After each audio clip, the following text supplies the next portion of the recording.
Okay, guys, just want to highlight some tools here. Working on this Jeep Patriot, doing motor mounts and transmission mounts, okay? This vehicle shakes really bad. I thought something, and I still think something might be wrong with the transmission, with the torque converter or whatever. It's slipping too much on the meter, you know. Car drives fine. But these are some of the old motor mounts that I took off, and show you a couple of wrenches that gets it done. This was the toughest. If you're doing this job, this isn't a how-to video because they're not. I'll show you really quick because it's not hard to do. There's a motor mount under here, which is, here's the old one. This one. So this is, I replaced this one, and it's under here. So to get to this one, it's underneath, and this is a 2012 Jeep Patriot. This is like a base model. You move these clips, this box comes out, move this thing, take off the little mounting bolt there, take off the hose, fold that back, take that out, take this out, remove the battery tray, and then you'll have access to all the bolts. I'm just highlighting like the tips and tricks for guys who really want to do this. I'm not really doing a whole onslaught video, but after you're gonna get to a point to where you think you can get it. But then something's gonna be in the way. You gotta move that bracket. So there's gonna be another bracket in the way that you have to move to get to it. And it's easy, it's 4 bolts. They bolt through this bracket into the top of the transmission.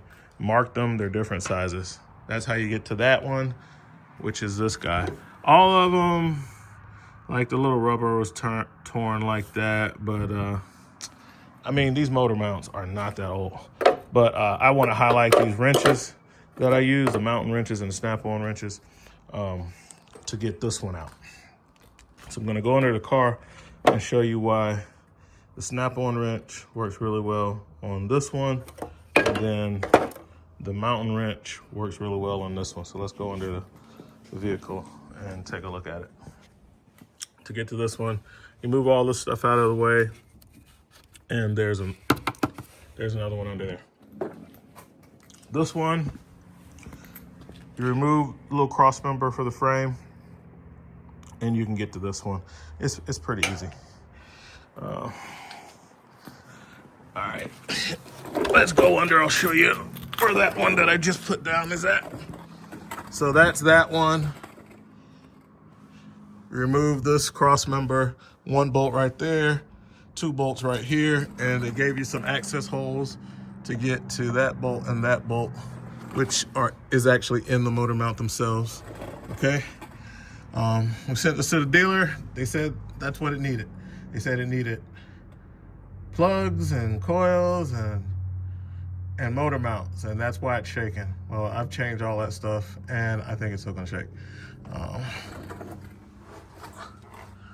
right, so this is the one I'm talking about.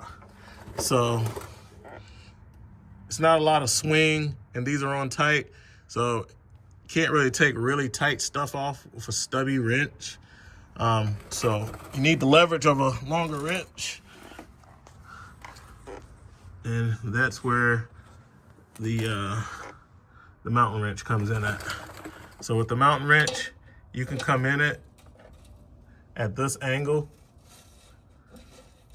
Is that 16 size? Oh, yeah, these things. The switch, that's the thing I don't like about the mountain wrenches. And the switch gets halfway in between it. So you get a lot of clicks with this. So you can see how you can come down at this angle, and you can just like, that's a good swing. Now on the other side, now this one's, you know, you can get ratchet and stuff in there, you know, a shorter ratchet like a Koken or something. But when you get to this side, all bets are off. You're sneaking in, and you gotta have it at this angle. And then, you know, you got this thing in the way.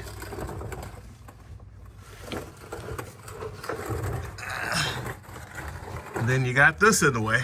You got this in the way.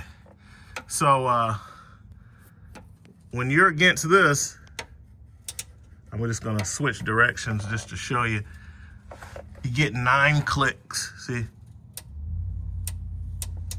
I counted them. And then when you get to that, because it's flex head, you can just drop below it and keep turning. And by the time you get over here, you almost get 9 clicks. And that's gonna be instrumental in getting that off, okay? Now back here,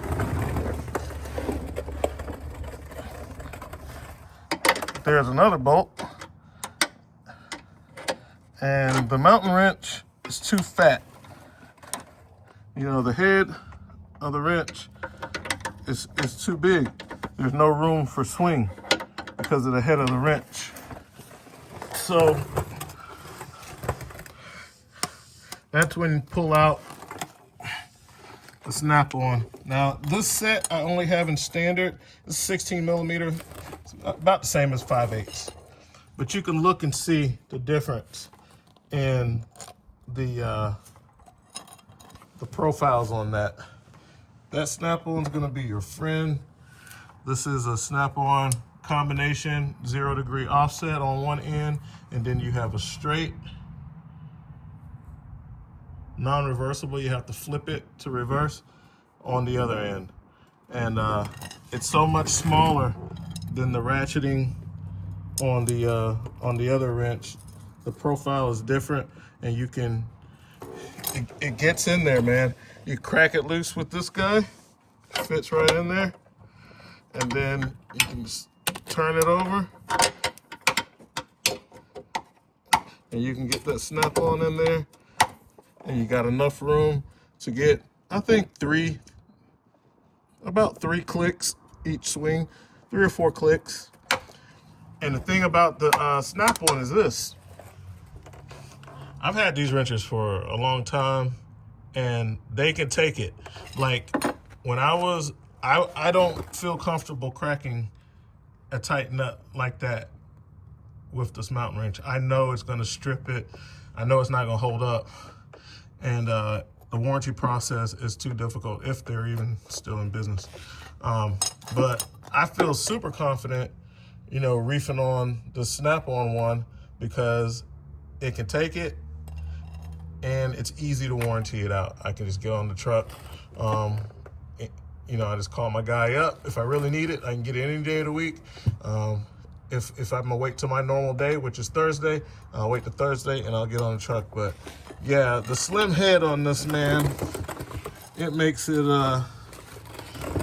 fit in there a lot easier on the ratcheting side. And this is more robust. Like, I trust this ratcheting mechanism so much more than the mountain wrench. I love the mountain wrenches.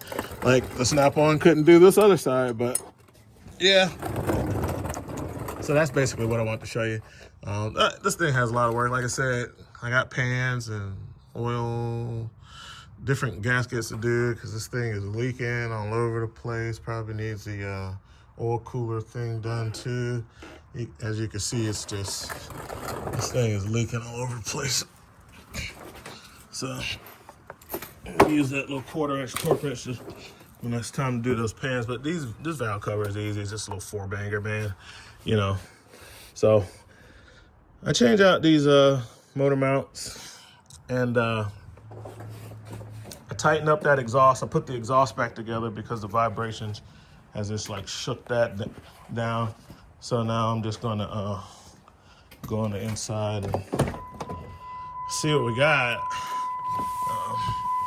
There's the box with the plugs and coils. So I've done everything the dealer said that needed to be done to make it stop shaking. I'd be happy if it did work. I would be happy. I mean, I hope that it fixes it. I've changed all the motor mounts, the coils, and the plugs. Will it still shake? Let's put it in the gear. Still has a very hard vibrate, even at 1 RPM. You know, when the RPM gets really low, it shakes even worse. But yeah, that did not fix it. This thing is still shaking like crazy. All the motor mounts have been changed. The plugs, the coils have been changed. Let me know in the comments below if you know what you believe it is, or if you've had this problem with a Jeep Patriot that when it's in gear, it shakes like crazy. Like I said, I felt like there was something wrong going on in the transmission, which is why we sent it to the dealer. They did nothing to check the transmission whatsoever. I already knew there wasn't any codes in the TCM, but it's just when I was looking at the live data, at the lower RPMs, the clutch was slipping like way too much, like 700s, 900s, hitting in the thousands, you know, just sitting at idle. That's too high, man. And of course, when I'm driving it down the road, that goes dramatically down when I'm giving it gas and I'm driving and the RPMs are over 1500, you know, all the little wheels are spinning fast in there, like the torque converter, that's what I'm calling a wheel, and everything. Once they get this spinning fast, it's kind of like your washer. It kind of levels off and it's not shaking. So that's my thoughts. You guys let me know what you think. I saw some weird data in the TCM looking at the live data, and but I'm not a certified master mechanic for automotive, you know, for RVs, yeah. For automotive, no. So I didn't want to say, hey, you got a problem with your transmission. Send it to somebody who's supposed to be trained and certified as on a high level for that. So, yep. That baby's just shaking like crazy. So now I gotta find like a real shop that actually does real diagnosis. I think I know about one. They specialize at Phillips. They specialize in like imports. And this one of my customers, he has one out there near Lake Murray. I forget the name of it. I'm gonna try to find his name and number. And I know his guys could figure it out. You know, these are more upscale, high-end shops, and they have talented technicians that, you know, they're getting treated well, they're getting paid extremely well, and they do really good work. They're not just trying to get the car out of there, they're trying to really fix it, find out what the problem is. So, yeah. Let me get this thing off of the jack stands and everything and get all my tools up. And yeah, I hate it, but yep. I was hoping I wasn't gonna be right on this one. And I still might not be right, but I do feel like transmission needs to be looked at. I don't know. When the flywheel gets loose and warped, it does crazy stuff too, but it normally has a lot of noise when some of the bolts and the flywheel and stuff gets loose. But that's what I'm kind of looking like right there between the flywheel and the torque converter. Something in the tranny that's spinning at high speed is not all the way like it should be. And yeah, I think that's where the vibrations are coming from. But hey, I'll try to find a reputable shop and get them to get a real diagnosis. Now, the dealership should stand by their diagnosis since it was a misdiagnosis, and they should take the vehicle back at no charge and continue to find it out. And she went to the local Dodge dealer in town, I think Galliana and Greysnow. They should take this back and like go back to work because it was a misdiagnosis. All right, that's what we got. RV Tech Pro out.